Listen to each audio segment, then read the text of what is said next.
నాకే గుర్తింపు రాలేదు అనుకుంటే ఇంతకన్నా పెద్ద గుర్తింపు ఇంకే పదవికి రాదనేది నా ఉద్దేశం.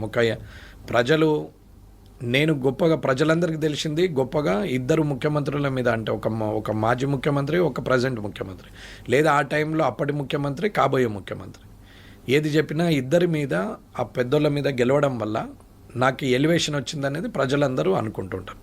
అది నిజం కాదని నేను అన్నా.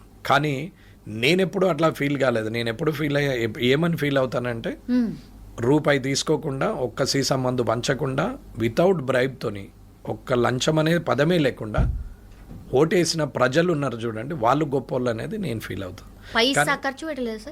పైసలు కూడా ఎక్కడ మందు పంచలేదు, ఒక్క రూపాయి కూడా పంచలేదు. మామూలుగా అందరూ రాజకీయం అంటే పంచంది గెలుస్తారు అనేది ఒక చిన్న టాపిక్. అది పంచడం పంచకపోవడం అనేది నేను ఇంతకుముందే కూడా చెప్పాను. నేననేది ఏంటంటే, ఆ ఇద్దరి మీద గెలవడం వల్ల ఇంత గుర్తింపు వచ్చిందనేది నిజమే. కానీ గెలవడానికి అసలు కారణం ఏంది అని అంటే ఇది అనేది నేను చెప్తున్నాను. ప్రజలు, కామారెడ్డి ప్రజలు ఏమి ఆశించకుండా, మనోడు రేపొద్దున మనకు ఉపయోగపడతాడు, నిజాయితీగా ఉంటాడు, ఉన్నది మాట్లాడతాడు, అయితే అవుతుంది అంటాడు, లేకుంటే లేదంటాడు అనే ఒకే గుర్తింపు మీద చేశారు.